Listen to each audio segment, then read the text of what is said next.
Hey, Nicole. To play video games, I need to wear glasses now. Hi. Hi, I'm actually at a friend, so I might not be like on the. Yeah. Sorry. I'll keep myself muted and camera off for part of the time, but I'll be here. That's good. We'll probably be doing a lot of listening here today. Perfect. So it's all good. Yeah, cool. Just because I don't want them talking to get in the. Well, everybody's welcome in the Zoom meeting in Nutana.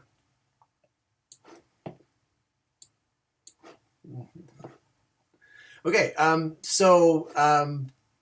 plan to put a button on the Bob Marley unit here, of which it's mostly been just Hunter. So, and I know Hunter, we've it's been about I don't know, a week and a half since we talked about this stuff. Yeah. Because we were waylaid by the Thanksgiving long weekend, and I had to be away for a night, and then I decided to do a night on Louis Riel Day because it was Louis Riel Day, and so now we're back to this. There is one more thing to talk about, and I thought it would be kind of cool.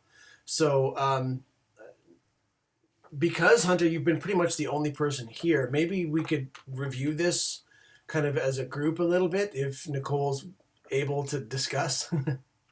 Sure. I may have forgotten about a little bit about it too, but it'd be nice to kind of recap on that. Okay.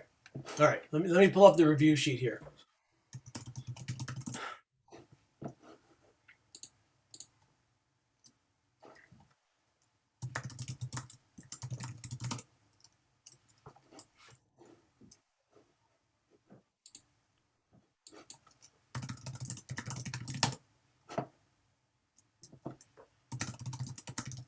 I think I caught a cold, Mr. Ballin.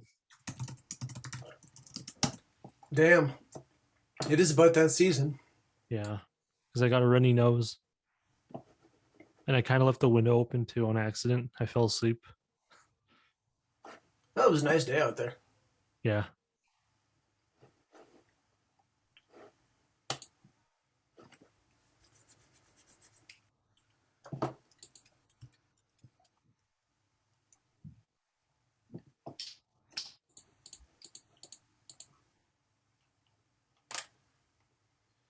Okay.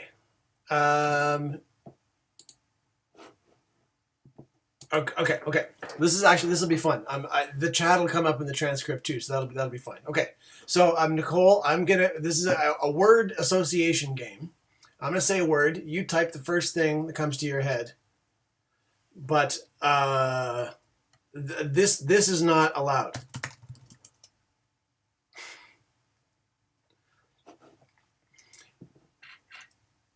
Brain empty, no thought. Understood. Okay, all right. First word comes to your head, or even sentence, if you want. Okay, first one is Rastafarian.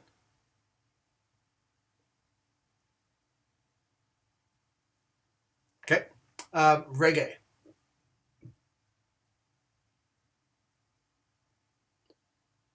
Ethiopia.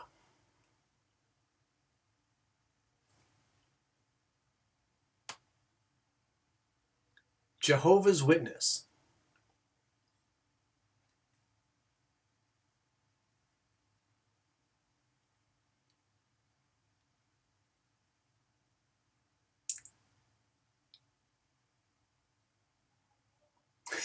Thing.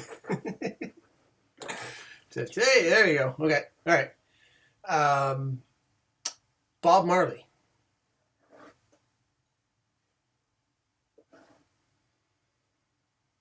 Jamaican.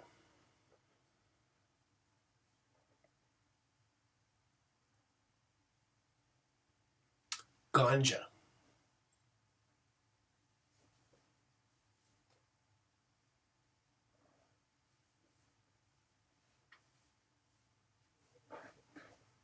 Okay. Haile Selassie.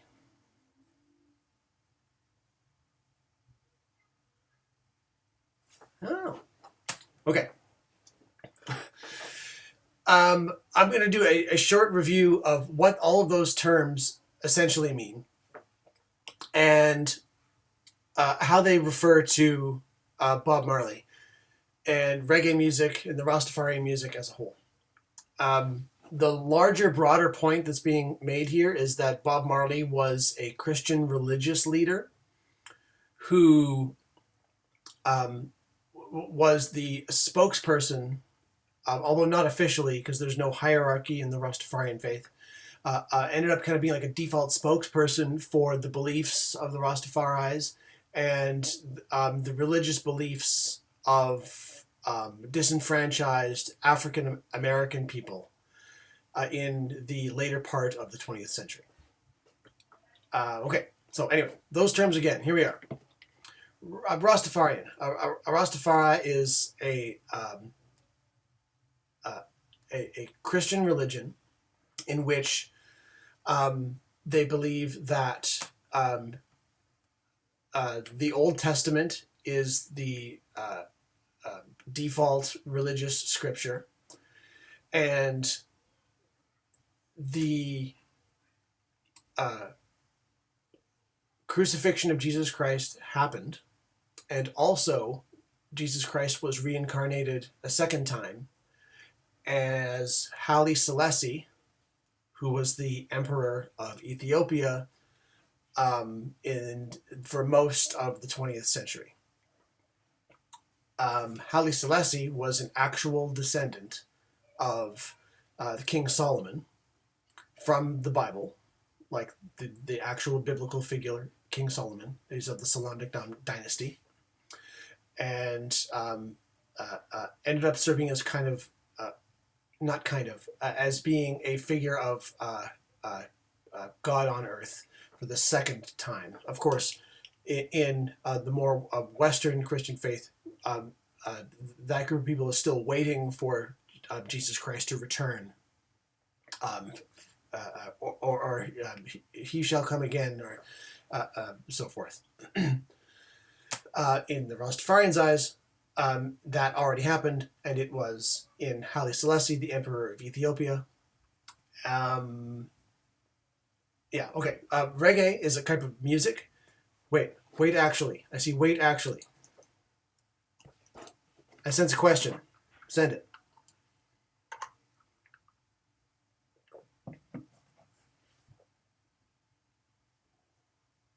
Is it still relevant or move on?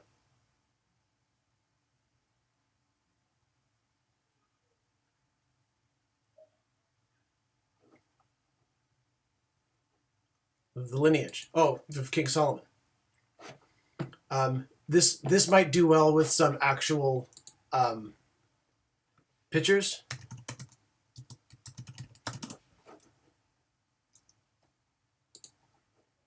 In fact, I'll just pull up the Wikipedia page.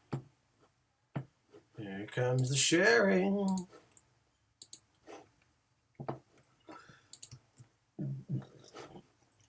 Haile Selassie, born with the name Tafari, and the word Ras in like Ital speech, or like Rastafarian language, for lack of a better word, Ras means king or lord or god or something like that. Tafari is this guy's name, so the name of the religion is like Lord Tafari, a recognition of him. He's the member of the Solomonic dynasty, traced his lineage back to Emperor Menelik I, supposedly the son of King Solomon, and Makeda, the Queen of Sheba. So this is like a direct descendant of King Solomon and the Queen of Sheba from like 3,000 years ago. Yeah, that's pretty crazy stuff. Like, we actually have like a living political leader who can actually trace his roots back to biblical figures. Like, that's incredible. This is the god of Bob Marley, who was a Rastafarian, of course. Further with those terms, reggae is like the celebratory music of the Rastafari faith, in the same way that you could think of like choir or worship music or music for ceremonial purposes. This is not music to sell records. That's a welcome side effect, as of course most gospel music of course, trying to make a financial base of some kind, and any genre of music. But the term reggae is that it's music for the glory of God first, and financial benefit distant second. Bob Marley is, of course, a performer of this kind of music and a follower of the Rastafari faith. Ethiopia, I explained that one before. Jehovah's Witnesses. Now, this doesn't have necessarily a direct connection, but it's something that I use with teaching this to the Western audiences as I do, because we've all kind of come into contact with Jehovah's Witnesses before. Perhaps one of you are one, I have no idea. But the main point is that they draw from the same fundamentalist Old Testament text. The same book that inspires Bob Marley is the same book that inspires Jehovah's Witnesses. People that are willing to sacrifice for their faith, people who are willing to live their entire life by a set of rules and consequences for those rules, and to be unbending in their willingness to follow those rules, which is the opposite of what you usually think with Bob Marley, right? It's like, here's this a figure of free speech and do whatever you want, man. Sort of like this talisman of the hippie culture of the later part of the 20th century. But yet he's a fundamentalist Christian who lives his life to the word of the Bible and actively worships and encourages the worship of Jesus Christ, or Haile Selassie, as he is known to the Rastafari people. The earlier parts of the reggae music were sorry. There's one more term there. Nicole, I said ganja, and you said dance. Hunter, do you want to fill her in on what ganja is? It is cannabis. Well, not so far. not very far. Dance, cannabis, sure. The main point of this thing is that there's a biblical phrase that says, I can't remember exactly what it is, but you can Google this all you want. I'm not making this up. Where there's this part where the followers of Jesus take hemp seeds and throw them onto a fire, and then jump through the smoke, and inhale it, and then commune with God. And another part of the Old Testament where it's like, and thou shalt consume the herb of divining, or something like that. Kind of like frankincense and myrrh, right? Where Yeah. it's this, here's this sacrificial thing that you burn and consume in moderation in order to sort of have the set and setting of the religious ceremony. It's this herb in which you are allowed to consume to get closer to God. That's the idea. Now, interestingly enough, in Jamaica, where Bob Marley lived, it's a very, very conservative colonialist government and culture, except for the Rastafaris, where cannabis is not even close to being legal. And in fact, like even being gay is illegal in Jamaica, which is like the opposite of what you would think would be the case in Jamaica. Anyway, so that said, specific set of rules for Rastafaris, and those set of rules are kind of the sort of same ones that the Jehovah's Witness faith, the Jehovah's Witness faith follows, which is no intoxicants whatsoever. Don't cut your hair, no tattoos, no piercings, don't edit your body, no blood transfusions. I'm not sure if you're aware of that with Jehovah's Witnesses. That now they're not anti-blood transfusion; they're anti getting in God's natural way of things. No birthdays, no Christmas, no Halloween, no Easter, no celebrations, because the celebration of the day should be just church, just communing with God.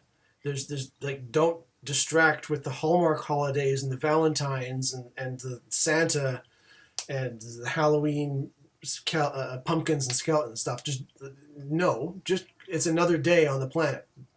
Just go to church like you always do. And Bob Marley's and the Rastafari faith are the same way. Okay. That pretty much gives an overview of what's going on here. If I had to put it in a sentence, Bob Marley is consistently seen as like the crazy weed-smoking Jamaican who plays party music for dancing. But that's not the case. He is a religious leader who tries to spread the word of God through his music, which is way closer to accurate than the Western conception of Bob Marley. Any questions so far, Nicole?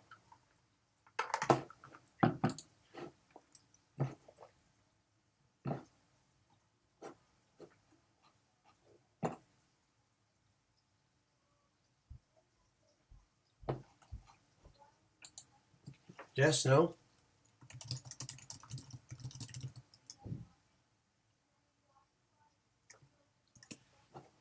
Oh, okay, yeah, I thought it was. And that's the same response that I get from most students. Like, I'm not allowed to talk about that. This was trickier teaching this unit when cannabis was illegal in Canada, but it's a little less taboo now, and I think this, particularly with adults, it's appropriate. So, yeah, okay.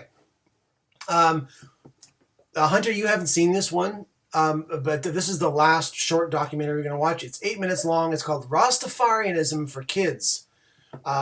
We watched one before, but it was like produced by like a very white person, and I wasn't comfortable with it after showing it. I mean, I was comfortable with it, but I wasn't as impressed with it as I was with this one. I think this one's a little bit more authentic. So we're gonna watch that. I'll keep the chat open. Feel free to like stop for questions and stuff like that. Sure.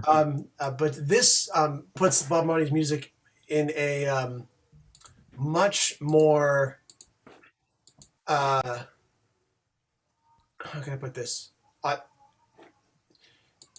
Taking a look at Bob Marley, the celebrity, is kind of silly because he did not want any of that. He's just a vessel for the word of God. And explaining the tenets of his faith is way more important than talking about the exploits of Bob Marley. And then when we're done that, we're going to talk about the interesting circumstances surrounding his death and something called the 28 Club. We'll get into that in a second. So documentary questions as they appear, and then we'll talk about the sad passing of Bob Marley. Here we go. Sounds good. Yep. I'll put the subtitles on too. Here we go. A brief history of Rastafarianism for kids with me, Know Your Caribbean. Just what is Rastafarianism? How did it begin in Jamaica? What about Bob Marley? Africa? We've all heard about Rastafarians, but what do we really know about it? Rastafarianism is an Abrahamic religion, just like the many ones we know, like Islam, Christianity, and Judaism. You will often find Rastafarians using the term Jah. You'll also find it in reggae music, but it means Jehovah, which is God in Hebrew. A term often used is livity, the Rastafari way of life. This means living as close to nature as possible in terms of how you eat, how you live, and how you share your world. The Jamaican Marcus Garvey had a huge influence on the Rastafarian movement. A Pan-Africanist, meaning someone who believed in the empowerment of persons of African heritage, was instrumental in spreading the message of going back to Africa, back home. Ethiopia was integral in influencing the Rastafarian movement also. But how? When the Europeans invaded Africa, they began to burn down churches and tell Africans how they should praise God. This European way of teaching Christianity also came across to the Caribbean through the colonizers. Black people in the Caribbean, especially Jamaica, became increasingly frustrated by seeing a white version of their God. And this is when the eyes turned towards Ethiopia, having their own Black African faith for over 1,000 years. you can find amazing black churches carved out of rock, like in Lalibela, Ethiopia, which was one of the first countries to adopt Christianity. The Pan-African movement, which was a movement for empowerment of black people, also encouraged the concept of repatriation, which means... Hold on, I think this is an important note to make here. Where is it? People also encourage the concept of repatriation, which means persons of African descent moving back to Africa. And this is where you'll find another term often used in Rastafarianism called Zion. Zion means the promised land. Yeah, I know. So I can't. I don't want to take it back. But remember, Christianity is at its roots a Middle Eastern religion. It's been kind of co-opted by Western colonial culture. But remember, it started in Ethiopia, what is now Saudi Arabia, Egypt, Jerusalem, Jordan, Nazareth. It's a Middle Eastern religion. It's not a Western concept. It's definitely That's kind of crazy co-opted. too. But remember, Judaism, Islam, and Christianity, they all come from like the same geographic part of the world. Clearly very different, but it's not like its roots are Western Christianity has completely, in my opinion, abandoned the roots of where Christianity came from, at least in its imaging. Okay, onwards. The exact opposite of Zion, the promised land or Africa, is referenced as Babylon, the oppressive Western society. So for example, if you live in the USA, UK, or Europe, these areas of the world are referenced as Babylon because of how historically they have treated black people. Let's go back to Marcus Garvey. He did prophesy that a black king will be crowned and the day of deliverance is at hand. And just a few short years later, Haile Selassie of Ethiopia was crowned.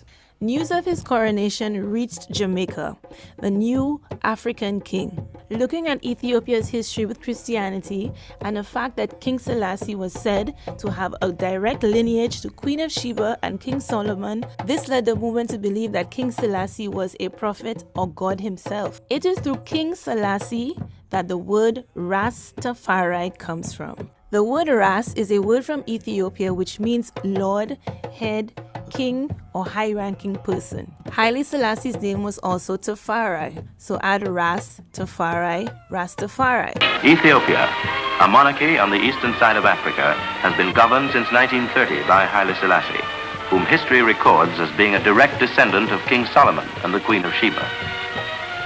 Jamaica was among the places visited by His Imperial Majesty on his tour of the Caribbean area. The air was charged with excitement as anxious, expectant faces searched the skies for the first glimpse of the great silver bird that would bring their hero to Jamaican soil for the first time. Members of a local cult, the Rastafarians, who are easily distinguished by their long beards and unshorn locks, and who worship this figure as a deity, were present in full force. I had always wished to come and visit Jamaica. Now, thank God, this wish of mine has been fulfilled. Upon arrival to Jamaica, I have seen more than I had expected. Selassie's visit to Jamaica was a massive influence on hundreds, if not thousands, of people on the island. This included a young woman named Rita who believed she saw similarities between Selassie and Jesus Christ himself. This experience was passed down to her husband Bob, who we all know today and love as Bob Marley. Bob Marley continued to share and spread the love of the Rastafarian movement through his music. But why do Rastas grow dreadlocks? This is a question that we're going to answer right now. We are going to go through several theories as to why the dreadlocks began. The first is a biblical reference where it says that no razor may be used on their head, so therefore the cutting of the hair was banned. The second theory to consider is the influence from the Sadhu Indians. The Sadhu Indians are a religious sect from India who also grow their hair in long dreadlocks. And what does India have to do with Jamaica? Jamaican history and Rastafarianism, we have to remember that at the end of slavery in the 1800s, many thousands of Indians came across to Jamaica to work on the plantations. And they brought many things to Jamaica, like curry, marijuana, and the belief of growing the hair. Another theory also comes from Ethiopia once again, that during times of war, Ethiopian soldiers would grow their hair as a means of empowerment and resistance. It has a part of history in that when Ethiopians are in a struggle, just like how the flag that would be green, gold, and red would be turned up, that the red would be up, that it is a common signal to every Ethiopian that your nation is in struggle, at war. This also was a sign in early days of there being a military struggle that you are participating in. Now, has slavery done? Has slavery been finished? Does slavery still exist? Does wickedness still exist? Does corruption still exist? So, we still fight. Another theory is that Rastafarians chose to grow their hair as a response to European beliefs that black hair was not beautiful and should always be cut short or straightened. In response to this horrible belief, Rastafarians decided to grow their hair as a means of self-love, love for the community, and love for their blackness. Another theory is the influence of the Mau Mau, who also grew dreadlocks and were instrumental in fighting against European colonization in Kenya. Some elders tell you, say, them see pictures of the Mau Mau, through the Mau Mau that fight against white supremacy, British colonialism.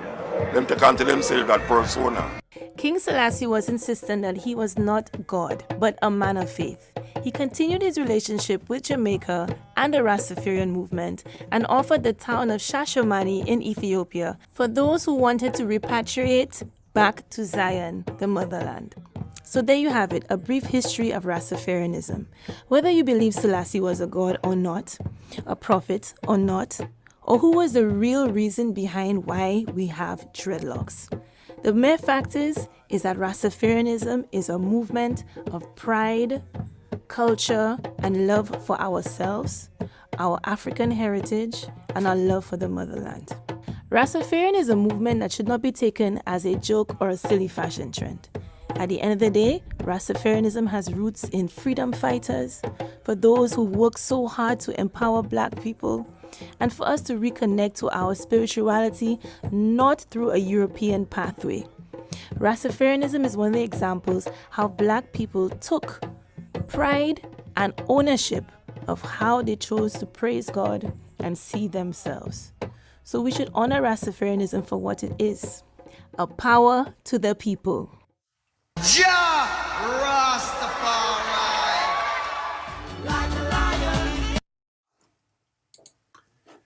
So I'm just curious, Nicole, how much of that is new information to you?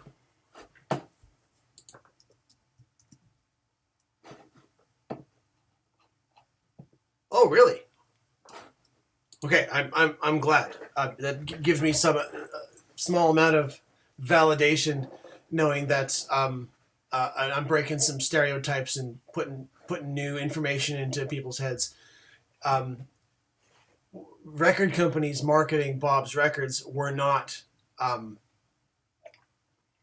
interested in marketing like the Black history side of it. They were just interested in marketing the image of kind of like post-60s do what you like sort of vibe. And it's a bummer that it's been watered down and kind of like Caucasianized a little bit to a trend. It's not a trend. This is a religion. Okay, we should at least watch one thing that Bob actually did. Yeah, and Nicole, you're not wrong. That's the vibe that's been sold to you. And it's the one that's been propagated forever. It's the easiest one to digest.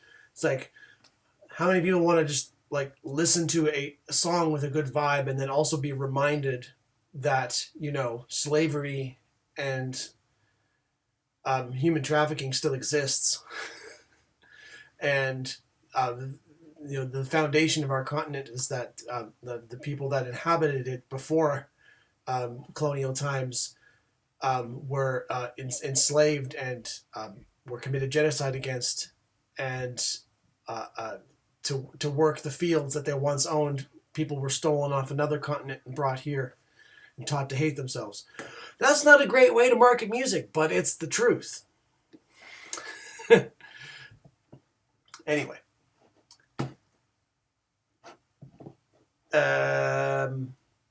We should watch something that Bob actually did. Just to kind of...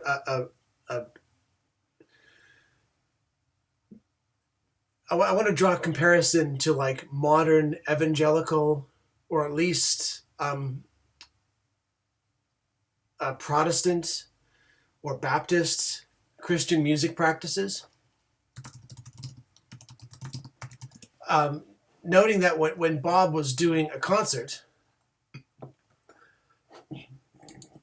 Bob was not trying to sell tickets.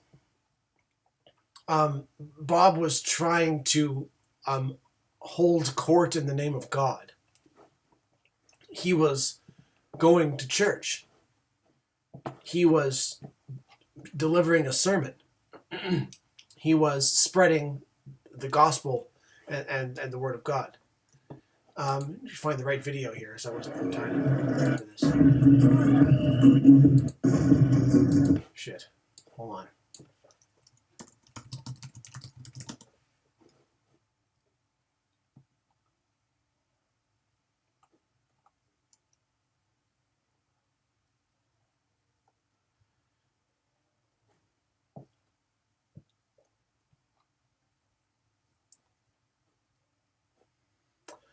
Shoot. Well, okay, I'll just play a little excerpt of this one. This was in Zimbabwe. This is a good show. This is a really good show. A good ceremony, I should say. Do you see, like, the interesting misconception? It's like if you went to like a Plains Cree ceremony after a smudge or round dance or something, you wouldn't say, "Hey, that was a good show." That would be diminishing the sacredness of the situation. You wouldn't say that. It's not a show. In the same, but it's anyway. So I apologize for just calling Bob Marley's concert that we're about to see a show. It ain't a show. It's a ceremony. But I can see how it would be easy to make that comparison.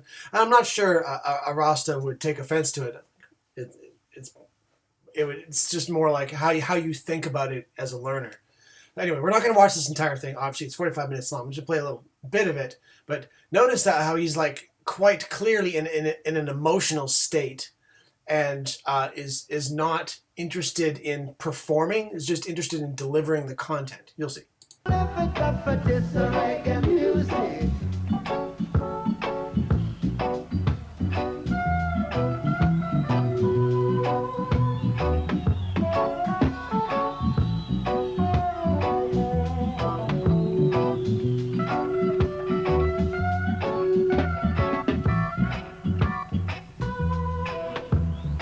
Stop this in a bad spot. Let me get a thing where he's actually singing. There we go. Rock reggae. This reggae music. Roots rock reggae. Good God Almighty, this reggae music.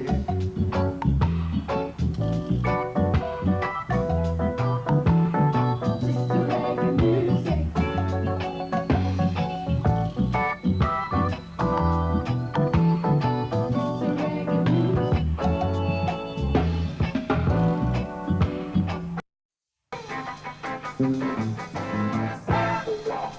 There we go.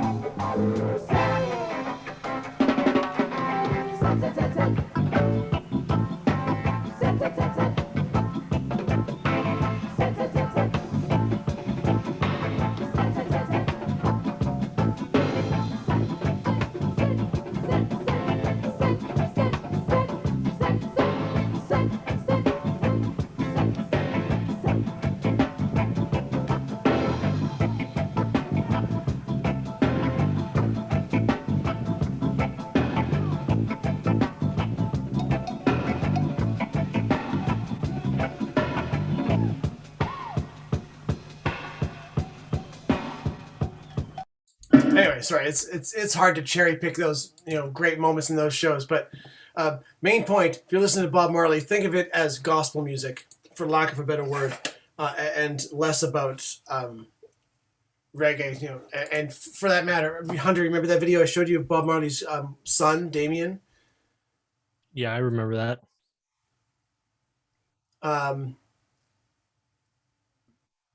Yeah, they have the Ethiopian flag in the background and Haile Selassie's picture, and yeah. Anyway, okay, so let's talk about the circumstances around Bob Marley's death. First of all, do either of you have any knowledge of how he passed, or should I start from scratch? I have no idea on how he passed away. Well, I kind of do. He had like a skin type of cancer or something like that.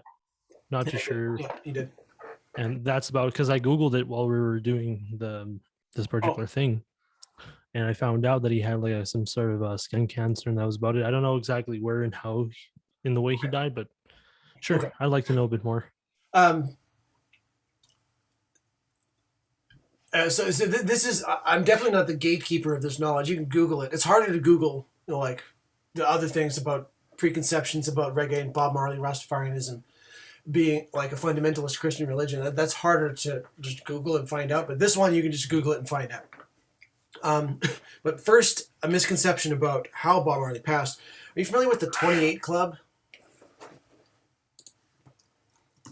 Yeah, I'm pretty familiar. Isn't that like where certain celebrities die at that particular age? Oh, sorry, it's not the 27 Club. I'm sorry. The 27. No, then I don't know what the 28 Club is. I had the wrong number, but you're right. You're right. Yeah. I don't know what it is at all. So it's a list of like celebrity musicians who all passed away at the age of like 27 or so. And the list is like really long and is full of a lot of people that you probably would know, like Jimi Hendrix, Janis Joplin, Jim Morrison of The Doors.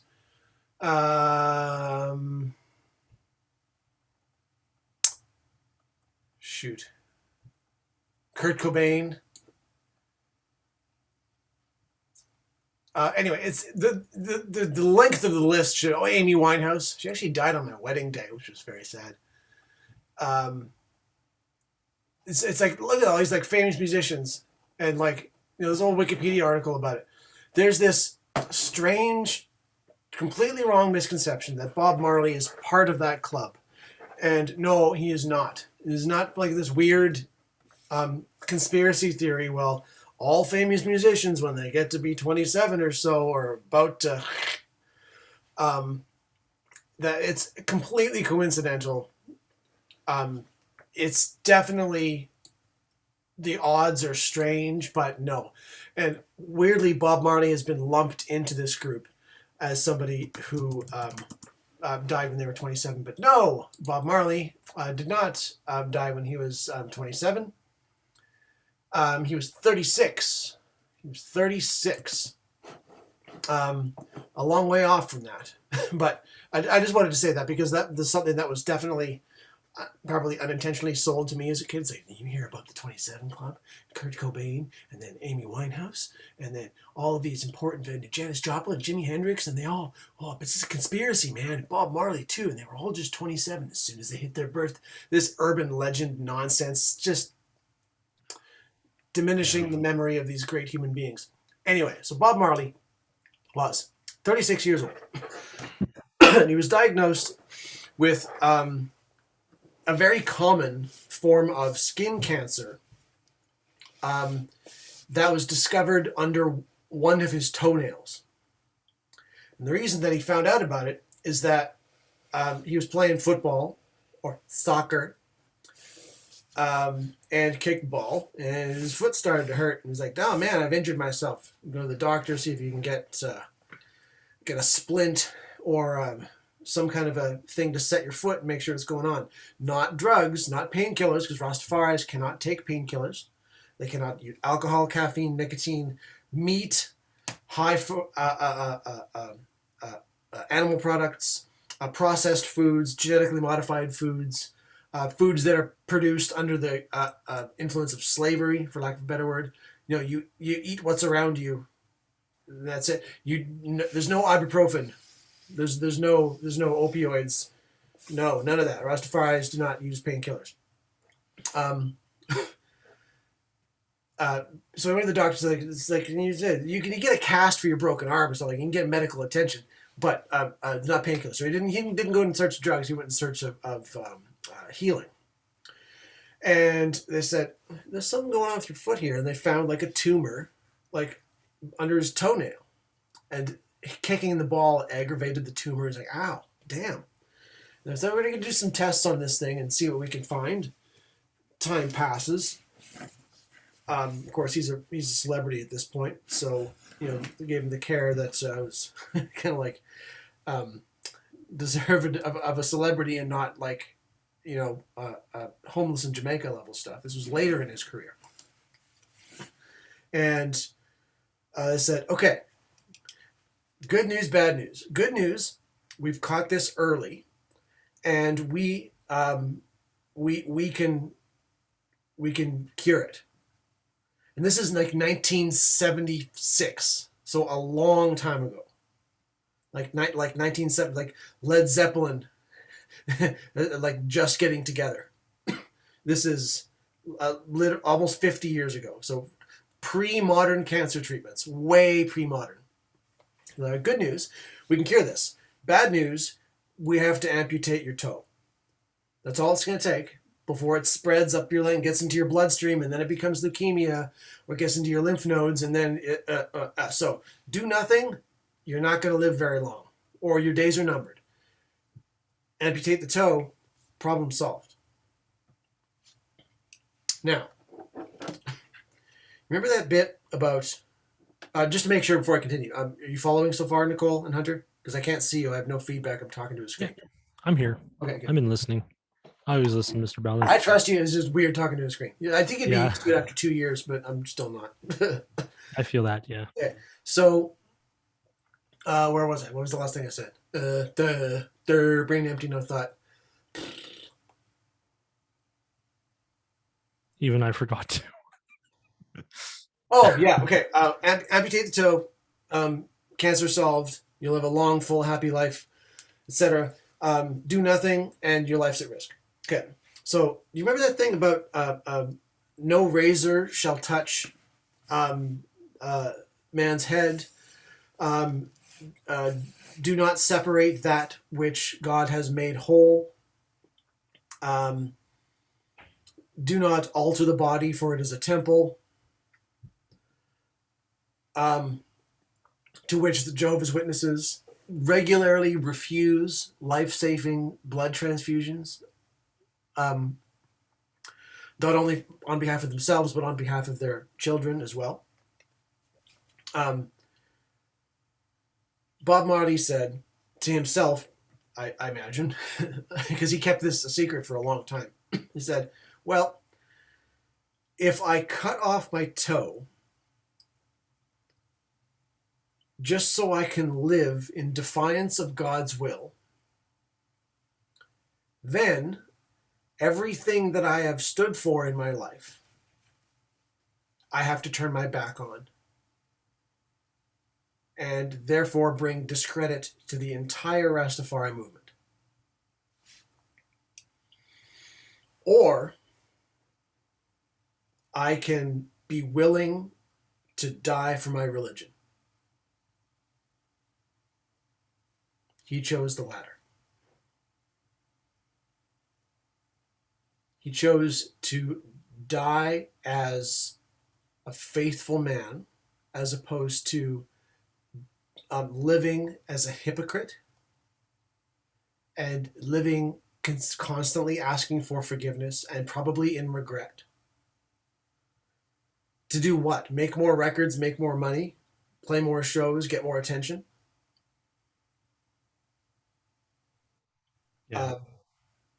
I think that his celebrity allowed him the prompt medical attention, but also his celebrity forced him to have to put his money where his mouth is and go like, do I really believe in this stuff? Because if I do, I have to follow through.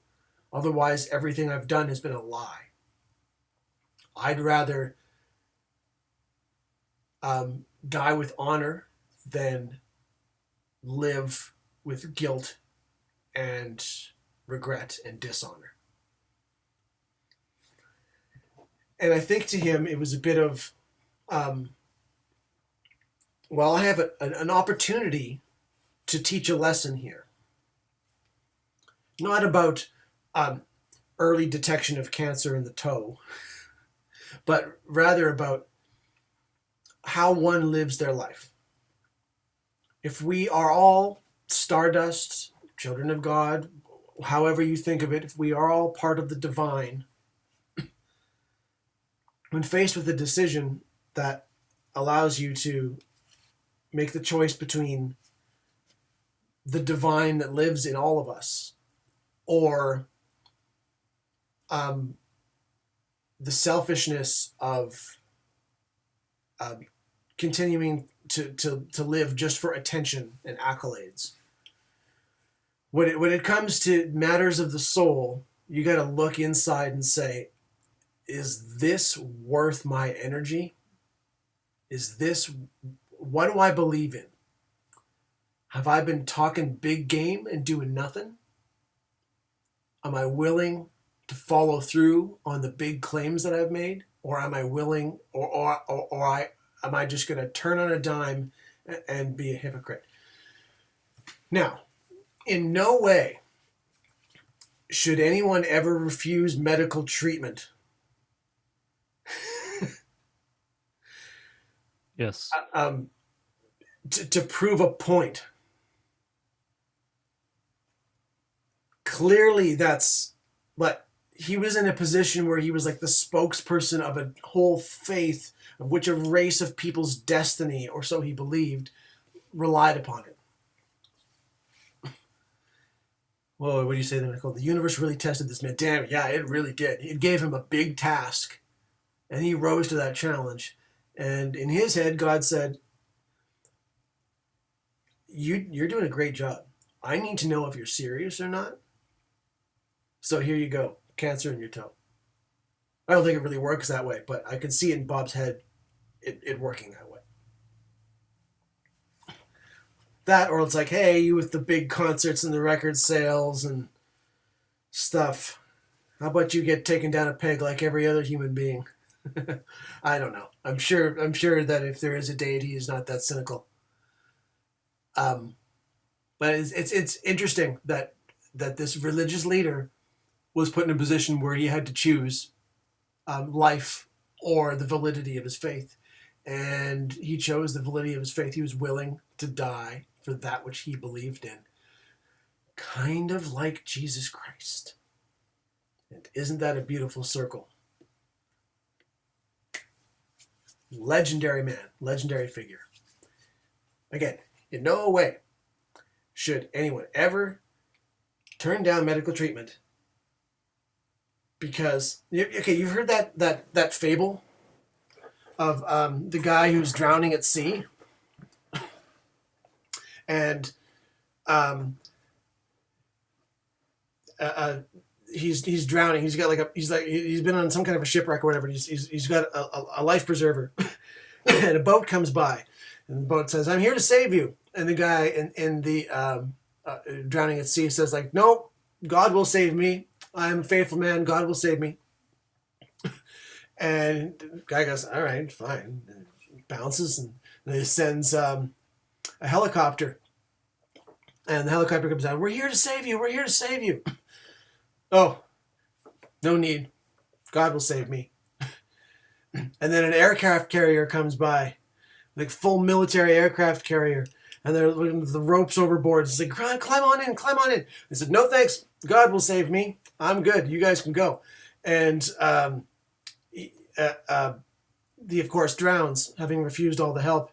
And he gets to the pearly gates or what have you, and says to God, like, "I was calling your name, and I thought that you would save me. Why did you not save me?"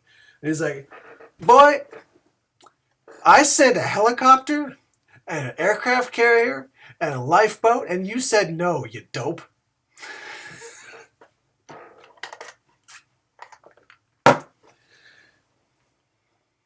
Anyway, I like that one. Like, if the divine is in everything and the divine is in all of us and so forth, maybe take the help that's offered for you. I'm not saying that Bob shouldn't have done it different. I'm saying that not all of us are Bob Marley. If you get a chance to,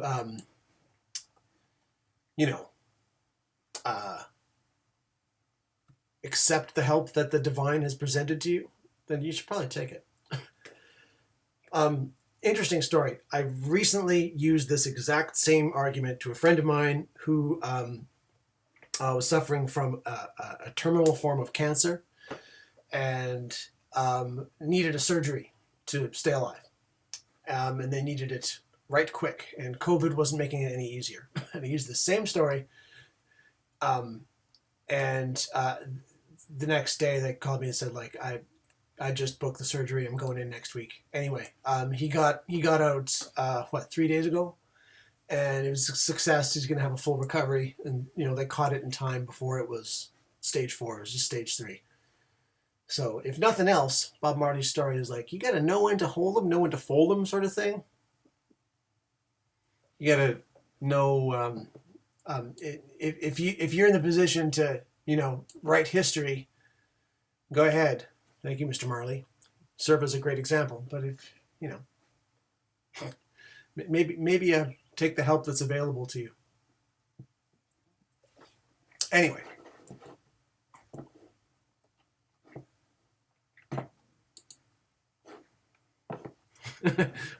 Apologies for my crude impression of God saying, "You dope." Just a different way of putting it. I don't know. I don't know what God sounds like. I sent a helicopter, you dope. Sorry. That sounds funny. Dope. Oh, man. Okay. Also, there's an interesting thing about how the Rastafari faith, as it started, was like a very militant kind of like jihad organization, wherein they were calling for war. Like, clearly, the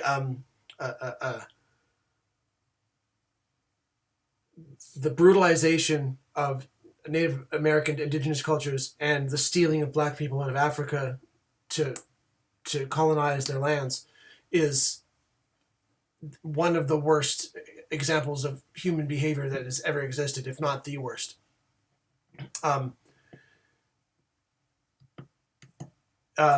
Oh geez, how can I put this? I don't have my thoughts fully together on that yet. I'm gonna revisit that later. Plus, my brain's all foggy because I got a flu shot today, and it is burning my brain. A little bit. Okay, sorry. Divergence. Last thing about this entire thing, and then we'll call her a night there. Either of you guys know Donnie Spidell? I do not know him, unfortunately. Are you aware of him? No, I'm not. So Donnie Spidell is not a man that can be summarized within a few words. But I'm going to see if I can YouTube him here. He is a great example to me as somebody who lives by his faith and does not compromise. Okay. And he works for Saskatoon Public Schools. That's good. See, Donnie Spidell is, of course, not the Dakota way of pronouncing his name.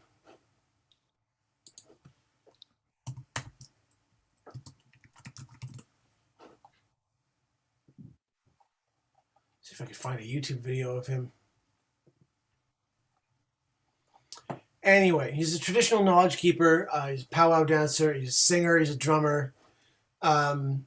He's it's a legendary figure in the Saskatoon community, and is I've been very lucky to learn from him Wait, what's his name again? Donnie Spidell.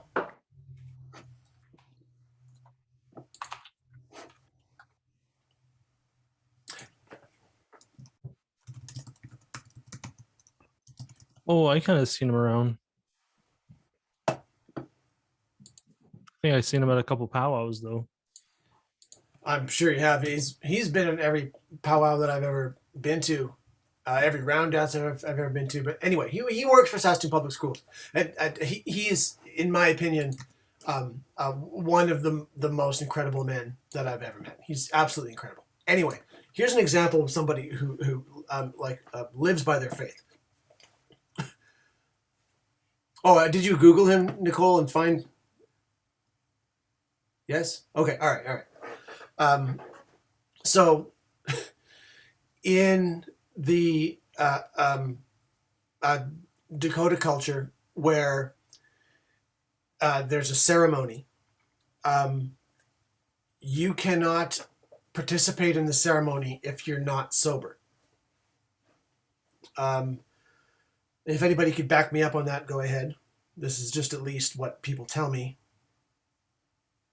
The idea of it is that you have to be in as a natural state as possible. You're not going drunk, you're not going high, you're not going under the influence of anything, even a little bit. Go as the Creator made you. So, y'all ever had your wisdom teeth out? Unfortunately, no, but no, I haven't. I heard it's really painful. Good God. Okay. All right. Well, okay. Let me tell you a little bit. I'll tell you about my experience, and then I'll go back to Donnie. So, Okay. The wisdom teeth extraction process is complicated at best. The idea being that we have more teeth than necessary because we used to use them as tools, like breaking apart, whatever, like tearing meat off bones, using them to climb trees, like a dog. That we are all primates, evolving as we are. And we used to use them as teeth. So we evolved to grow extra ones because we would break the ones in the front really easy, and then the old new other ones would come in. Now we have better dental hygiene. We're not using them as tools anymore and climbing trees and what have you, eating with our hands and stuff like that. So we're growing these extra ones, and they're just useless. And they go back there and they push against like your temple, and they push against nerves and your nasal cavity. You get like 4 extra marbles in your face. They don't need to be there, and they're moving and they're growing and they're pushing, and they crack against your teeth and they grind nerves, and they leave spaces for like abscesses to grow and get infected, and like that infection can go into your brain and make you insane and stuff like that. Wisdom teeth, unless you're one of the chosen people of the Creator to have the extra room in your face to accommodate them, best case scenario, your teeth are just going to be all crammed together, and then it's a different problem. Evolution is a process. We're just stardust. We ain't perfect. It's all chaos. Anyway. That's why we originally had those. Also, Nicole, our pinky fingers, we are evolving to lose them because we're not using them to climb trees anymore. These things are useless. Try to move. Guitarists and pianists have a little bit of practice with this stuff, but take your left hand, try to move your pinky by itself. You can't. You have to move your other finger. And don't like lock it up and go and cheat. I'm talking about move it independently like it's a limb. You can't. Like we're losing the neural pathways and the tendons, the muscles. And it's short. If we were using it, it would get longer. We're not climbing trees anymore. We're not doing as much stuff. That's why we grew the thumbs. And guess what? You ain't texting. If we spend 10,000 years texting with our pinkies, all of us will probably grow bigger pinkies, but they're going away. Anyway, in the meantime, some people are evolving to not get wisdom teeth in the first place. Lucky you if you do. Anyway, so the surgery that I had for getting rid of wisdom teeth, because I was, you got to practice the pinky movement. I used to have to fall asleep sometimes. It just like focuses my brain a little bit. I can get it with my right hand, but I still can't move it independently like a limb, like a thumb, you can just like move your thumb around. Anyway, sorry. So, I went in for wisdom teeth removal, and they said you get a bunch of them are impacted. They're all in there together like gnarled Ukrainian baba fingers, just like So we're gonna have to put you all the way under, and we're gonna have to open you up and take them out forcibly. Anyway, they give me the IV, and they're like, count down to 10, and I was like 10, 10, 9, 8, 7, 6, 5, 4, 3, 1, nothing. They're like, that's odd. Okay, let's up the dosage a little bit and see if he's gone. Count down 10. I'm like, 10, 5, 30, 1. He's like, you're still awake? I'm like, I'm still here. Okay, let's give him the gas too. They give me the gas and they turn it on. No, count down to 10. Nothing. And then they said, hey, do you get drunk very easily? And I was like, I don't know. I haven't had a lot of experience with that, but like in the times that I have, I want to say no. And they went, all right. And then the last thing I remember is on the gas until it stopped. And then I was gone. And I was gone for like a couple of days.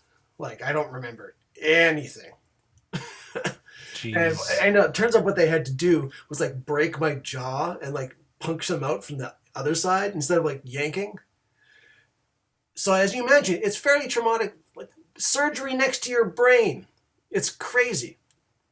Mr. Ballin. Yeah. How many did you get removed? 2 or 3 or like 4? 4, all four. All 4. I'm likely to have 2. Mine are up here, but yeah, you're on top. That's Hey, crazy. I get straight guys now. They're looking pretty good. Yeah. They're not right on. that, but anyway, that took a solid month and a half to recover from. Nicole, ask your dad. I was in his conducting class at the time, and I was gone for like a month. Barely attended it. You can't catch up on a conducting class. Still got a 90. I don't know. Whatever. Yeah, I was gone for a while. Different for me as a percussionist, though, because what am I using my face to play the drums? It's not playing saxophone. It's not that bad. Anyway. Where was I going with that? Anyway, so I was on like hardcore painkillers for a long time. It's pain next to your head. You know, it's not like, ow, my foot. I'll take a Tylenol. It's right there, and your face is all swollen up. And then also there was an infection underneath, so I had to take like antibiotics and stuff. It was forever. Donnie Spidell had his wisdom teeth out and had to perform in a ceremony the next day, all swollen up, and you can't do the ceremony unless you're sober. No painkillers. Just straight up raw dogging reality, singing and drumming. And this is not like la la la la la la la. You've been to like a Dakota or a Plains Cree ceremony before. It's outdoors. Scream it to the Creator and the eagles so that it can be heard. And I see him like get out of the van, and he's just, and he gave her shit and just killed it. I don't think a lot of people noticed. I think a lot of people were uncomfortable because they were like, why does he look like that? Or why does he seem like he's in so much pain? But to understand how faithful and devout and dedicated man he is, to say like, I can't do this and be secretly on painkillers. Like, one, because his mom is a high-ranking elder, and she'd know. But B, later, it's like the Creator will know. And I'll know. It's like, I'm doing this because it's the right thing to do. And that's it. And then, I'm sure as soon as the ceremony was over, he went and took care of himself. But that stood as an example. Donnie Spidell and Bob Marley, 2 of my heroes. And Donnie's still here. He's fine. He's fine. I mean, I haven't talked to him for like a year, but he's fine, I think. Mm-hmm. That's pretty cool and kind of hard to think about because I could never imagine being in that mode. I just stay home, like literally. Yeah, that kind of faith is not for everybody. No, it's not for me. Not for me, not even a little bit. I just had a flu vaccine, and I feel like my head's going to burst. A different pain tolerance, too, for some people. So his pain tolerance wasn't probably that bad. He could probably take it. And he looks like he's a big man, too. So I guess, like, he's like 2 of you, for sure. Yeah. So he could probably take 2 it. of you. He's like 1.5. Yeah. He's strong. That is a strong dude. Yeah. That's good. Or I can put it this way, he's like 4 of Nicole. How's that?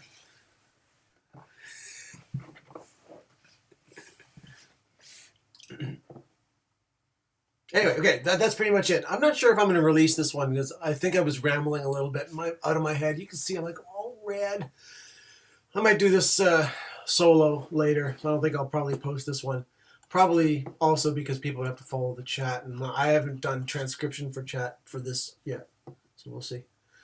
I don't know. Either way, if I was able to share new information with you, at very least, next time you hear Bob Marley, look to the east.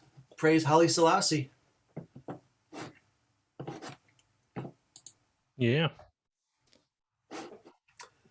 Well, you want to listen to one more thing before we go here? Sure. Are you? I'd like to listen. I'm literally doing nothing. I might have to stay home tomorrow. I might have to too. I don't feel good. Yeah. This happens to me every time though. Every time I get a flu shot, I'm just shithoused for like 3 days. It's just brutal. And it could be because of like aging too, but like no offense, sorry. Hey, I passed the 27 club. I'm 38 now, so yeah. Okay, well never mind. Well, if you're a 1%, then if I'm not recording this, then it's not a big deal. So let's call it a night there, and I'll say I don't mind dying. Neither did Bob Marley.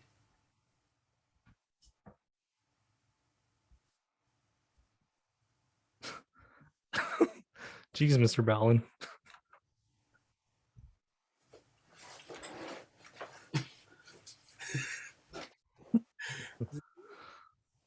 Hope you're not choking on anything you're drinking right now. They're just laughing. Okay, all right. Now let's call it a night here. Okay. I'll be back on Thursday. If I'm not back in tomorrow, I do apologize. But oh yeah, Nicole, sorry about the Beetlejuice thing. Remember when we like copied and pasted that one what or no or whatever that piece of dialogue was? I just didn't remute the tracks. That was my fault. But it should be fine if I just press mute and send it to you tomorrow. Unfortunately, I can't do it from home. I can't transfer the stuff from school to here without it being like a 3-hour transfer. In the event of emergency, I could, but it would take like half the day. It's not worth it. So hopefully I'll be able to get in and do that tomorrow. Either way, if you like it, take a listen. I'll post it with the picture I took of you on the Instagram there. And then okay, I gotta go upstairs. Yeah, me too. I guess I'll see you later, Mr. Brown. Yeah, see you guys later. Okay, What's up? All right, peace out.